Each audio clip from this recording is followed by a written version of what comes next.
Chapter 8. For Once, I Don't Know.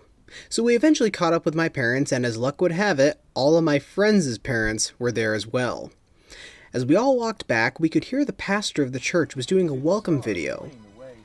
But in the middle of his speech, we heard this.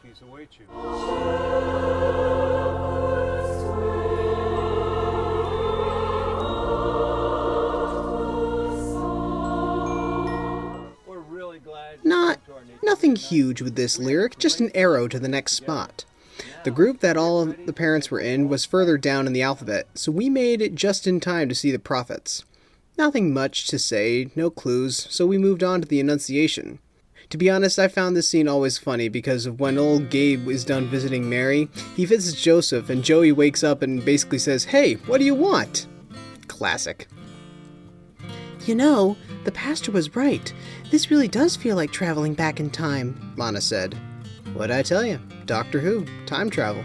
Well, that's archaeology for you. The only difference being that the people are usually dead and not interacting with you.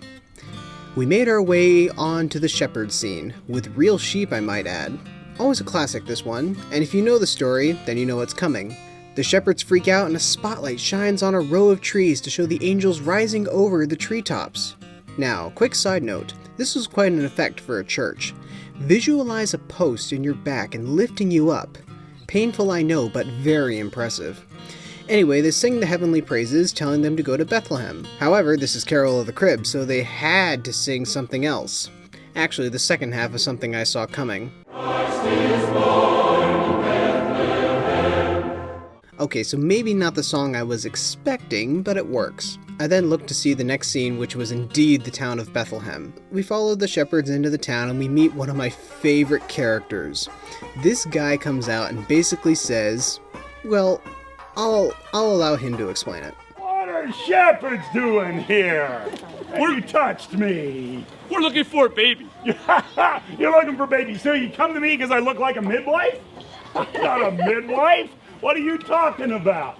My son Caleb and I were in the field. We were tending to our sheep. That's where you're supposed to be. That's what we want you to do. Some of those are my sheep. You ought to take care of them. Many angels appeared to us. That's why I like you shepherds, you know? You come into town, you carry on, you make jokes, and then you leave. They told us to come to Bethlehem. The angel spoke to you. Yes. They said, go to Bethlehem tonight and bother Jacob. I didn't even know they knew my name. What are you talking about? Why are the angels talking to you? They told us to come to Bethlehem to find a baby wrapped in cloths. I told you, I'm not a midwife. Don't know about those things. I don't, of course they'd probably be wrapped in cloths. What else would they be? Why would the angels talk to you about babies? This baby is the Messiah. Messiah? Yes. Oh, we have looked for Messiah our whole life. We've longed for Messiah. We've prayed for Messiah. Oh, man. He's here. No. Messiah's going to come as a king, as a conqueror. Get rid of these Romans. Sword. He'd be in Jerusalem in the palace. Not here in Bethlehem. Not as a baby. Although, I do remember the prophet Micah had talked about Messiah and Bethlehem, but no, he's coming as a king. Where shall we go? You should go back to your fields and take care of our sheep. I don't know, if you're looking for a baby, go to the end. He might have a midwife. These shepherds, they come into town, they create problems, they never buy anything. See what I mean?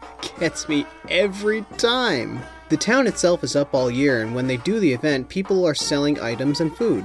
Also, Roman soldiers patrol the area, and naturally we are told that Mary and Joseph were sent to a stable. Danny, you don't think that it could be that easy, do you? What do you mean, Michael? I mean, the fact that here we are in a recreation of Bethlehem, I think we've all established that this crib thing is somehow linked to Jesus' manger, which is the next scene if I had to guess. However, you don't think the actual thing could be sitting out in public for a reenactment, right? Well, sometimes the most important things are hidden in plain sight so no one would second guess themselves. Here in Bethlehem, people were walking and people were, quote, selling things to us all around. Even little blonde-haired girls and little brown-haired girls. Adorable. We then came to my favorite part. The shepherds are trying to find Mary and Joseph, and the guy comes right over and practically makes a comedy routine out of them. Right then we moved on to the Nativity. A small boombox played some instrumental songs until...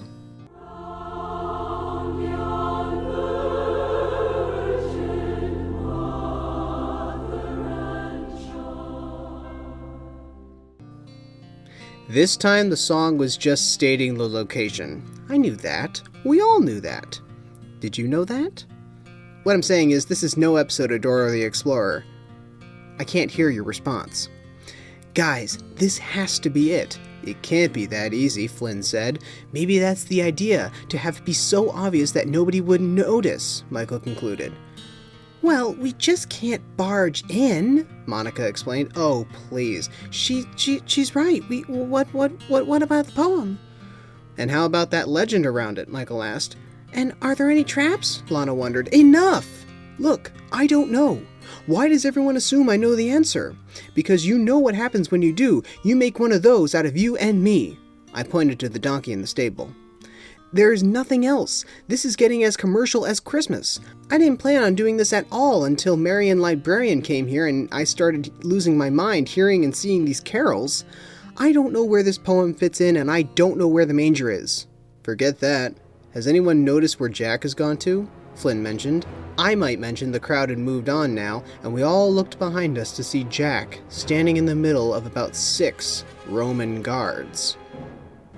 Jack, I see you're really getting into the story. These are friends of yours? You might say that. Just then the soldiers, for some reason, pulled out guns and pointed them towards us.